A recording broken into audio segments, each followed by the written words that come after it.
traveling all over the world. We were doing a million things, and Aimee wasn't a part of it. And so it made me feel terrible because I didn't have my whole family. And she just didn't want the attention. She was, 18. It's a tough age for a girl. She didn't want it. What if I told you that Ozzy Osbourne's daughters weren't even allowed to attend his burial? Shocking, right? It sounds like something out of a wild TV script, but this wasn't a last-minute accident or a mix-up. According to people close to the situation, it was a decision made on purpose. And it didn't just surprise the public, it stunned some of the closest friends of the Osbourne family. The Osbournes built their public image on being brutally honest and unfiltered on television. But away from the cameras, there had been years of tension quietly brewing. And when Ozzy passed away, all of those old issues rose back to the surface. Sharon Osbourne, the family's matriarch, reportedly took complete control over the funeral arrangements. Whether she did it to keep things peaceful or simply to stay in charge, her decision was final. Aimee and Kelly were left out of one of the most intimate and meaningful moments of the service, the actual burial. To understand how things reached. This is also another thing that I respect her for. Her daughter Aimee. That's what I would, yeah. Yeah, never wanted, no interest, ever had any, was it ever a discussion? Yes, it was in the beginning. And for those people that don't know, I'm just going to catch them up. The Aimee is your oldest, yeah. Yeah, Aimee is your oldest daughter, who's also a very talented singer. She is, and writer. Who and I became aware when I became a big fan of the Osbournes reality show that there's another kid that we're not seeing. Yeah. And was that hard? Was that very, very hard on me? This point, we need to go back, not just to Ozzy's last days, but to the deep divisions within the Osbourne family that no one on the outside was fully talking about. Let's be honest, not every set of siblings is close. Some brothers and sisters grow up sharing secrets, swapping clothes, and building lifelong inside jokes. Others have nothing in common but their last name. And when it came to Aimee and Kelly Osbourne, they couldn't have been more different if they tried. Aimee Osbourne, the eldest daughter of Ozzy and Sharon, never wanted the spotlight. From an early age, she didn't enjoy the chaos that came with fame. When the rest of the Osbournes were gearing up for reality TV stardom in the early 2000s, Aimee made a choice that set her apart forever. She refused to take part in MTV's The Osbournes. That series would go on to become one of the most unforgettable and outrageous reality shows of its time. It turned Kelly and her brother Jack into household names, but Aimee wanted no part of it. She said her decision wasn't about spite. It was about protecting her peace. In interviews, Aimee explained that she valued her privacy. Very well. It's sad, he wasn't that old, was he? He was only 76. Makes you feel a bit vulnerable. He was like their iconic front man. We're lucky people who got to see him, and isn't that a way to go? I did love Black Sabbath. I also liked Sabbath when Ozzy left and did his own thing. I think they still went on to great things. But it may have been that he knew he wasn't going to last much longer and he just wanted like one last concert. Living in a home where cameras were rolling constantly, voices were raised, and drama never seemed to end wasn't something she could handle. So, at just 16 years old, she packed her things and moved out. It was a bold choice for any teenager, let alone the daughter of one of the most famous rock stars in the world. Kelly, on the other hand, couldn't have taken a more different path. She embraced the cameras, the fame, and the spotlight. She was unapologetically outspoken, quick-witted, and unfiltered, traits that made her one of the most memorable personalities on the show. Kelly went on to build a career in fashion, music, television, and more.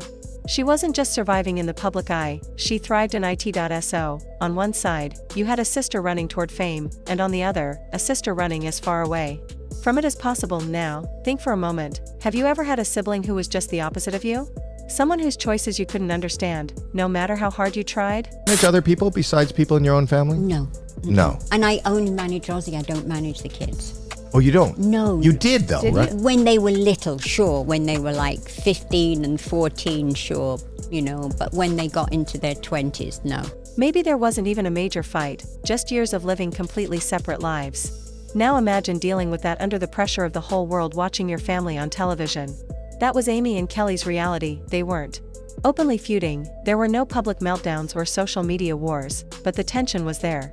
In interviews, both women admitted they simply didn't understand each other's lives. Kelly once said, "We're just very different people. I don't understand her life, and she doesn't understand mine."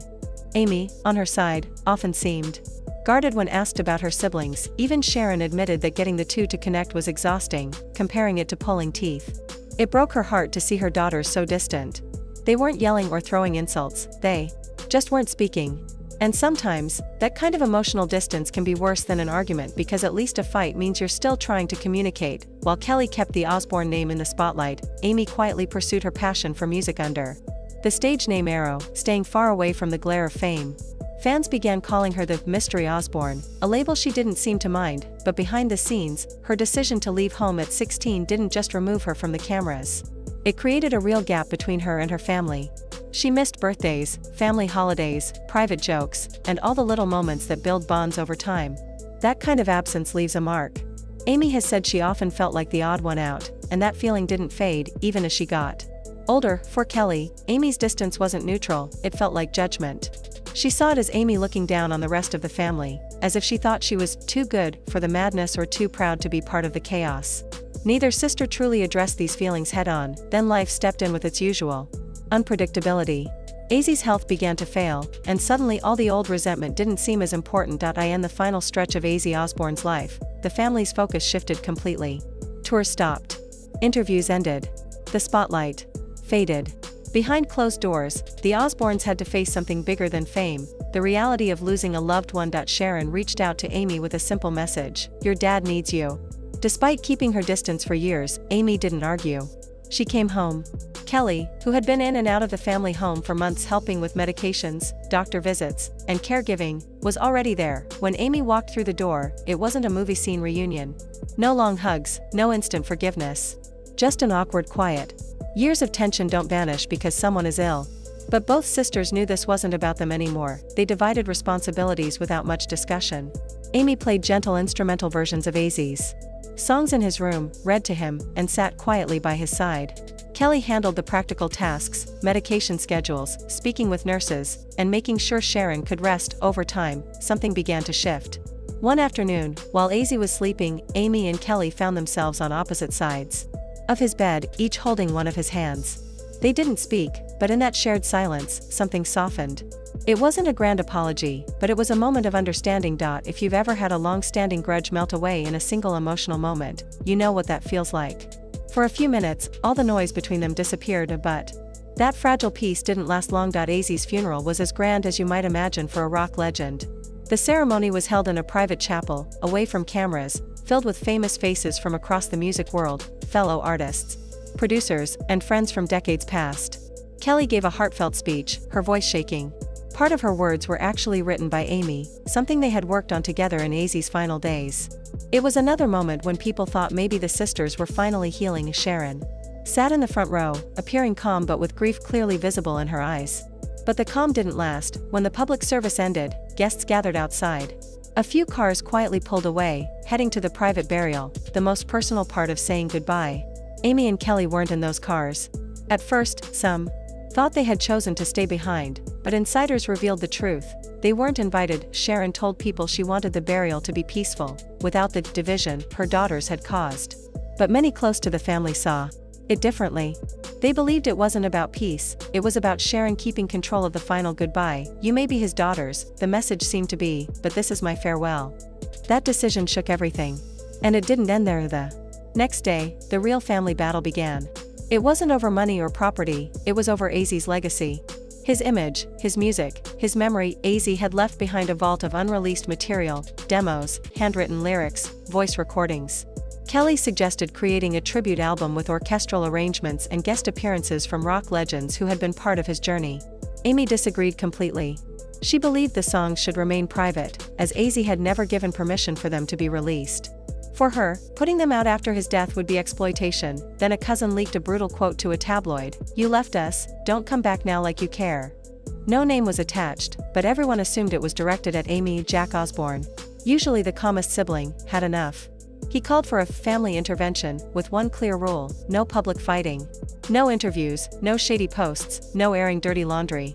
Just space and silence. It wasn't a perfect solution, but it stopped things from getting uglier in front of the press, and so, the Osbournes were left in a strange place, not at peace, but not at war either. Somewhere in between, with unresolved wounds and a shared grief that might, someday, bring them closer again. What do you think? Was it right to keep Aimee and Kelly away from the burial? Or did Sharon take her control too far? So, here we are, standing at the edge of yet another twist in a story that refuses to slow down. From the first whisper to the latest revelation, it's been a roller coaster of emotions, secrets, and surprises. Every time we think it's settling, something new drops and shakes everything up again. What makes this different is how personal it feels. It's not just about headlines, it's about trust, loyalty, and the things people try to keep hidden. The players involved aren't just random names, they're public figures whose lives are constantly under a microscope. And when the spotlight is this bright, even the smallest detail can turn into a wildfire. The real question is, where does it go from here? Will the truth finally come out, or will we see more twists before we get any real answers? One thing's for sure, this isn't the last time we'll be talking about it.